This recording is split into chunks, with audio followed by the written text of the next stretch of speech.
কি জামাতের এত মুক্তিযোদ্ধা হওয়ার শখ কেন? জামাত কেন বারবার মুক্তিযোদ্ধা হতে চায়, মুক্তিযুদ্ধে ভাগ বসাতে চায়? এই যে সংসদে একজন দাবি করলেন তার পিতা হচ্ছেন মুক্তিযুদ্ধের সময় মারা গিয়েছেন, মানে 1971 সালে মারা গিয়েছেন, কিন্তু দেখা গেল যে তার জন্ম হচ্ছে 1981 সালে।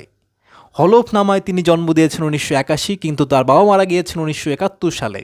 এটা একটা সায়েন্সের ক্ষেত্রে বিশাল মিরাকলের ঘটনা ঘটতে পারে যে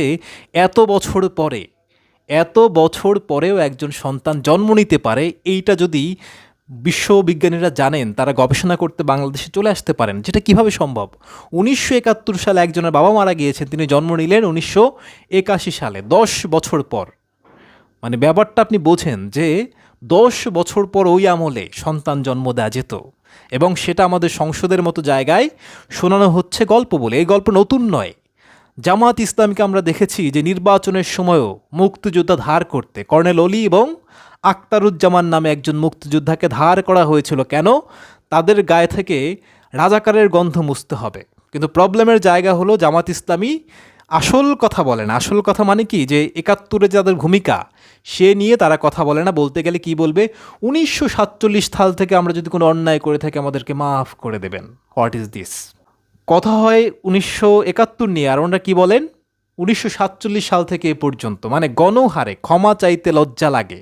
যদিও ইসলাম বলে ক্ষমা হচ্ছে একটা ভালো দিক, ক্ষমা চাইতে পারা, ক্ষমা করতে পারা, দুটি হচ্ছে ভালো দিক। কিন্তু এই যে ইসলামী দলটা, তারা ক্ষমা চাইবে না। তারা কি করবে? মুক্তিযোদ্ধাকে কুক্ষিগত করবে, মুক্তিযুদ্ধকে কুক্ষিগত করবে।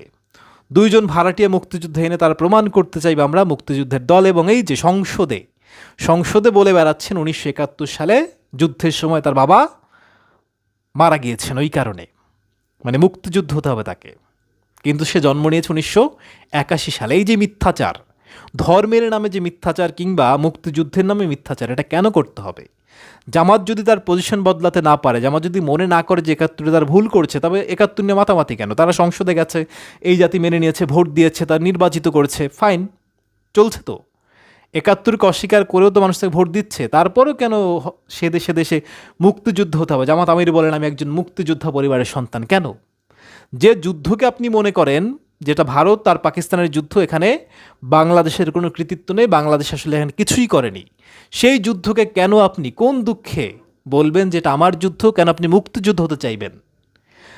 কয়দিন পর পর আপনারা হয়তো মানাবেন যে গোলাম আজম ছিলেন বাংলাদেশের সবচেয়ে বড় মুক্তিযোদ্ধা, কিংবা নিজামী ছিলেন বাংলাদেশের অন্যতম মুক্তিযোদ্ধা, কিংবা আলী হাসান মুজাহিদ ছিলেন অন্যতম সেক্টর কমান্ডার, নাকি এই তো বলতে চাইবেন? এত কষ্ট করে মুক্তি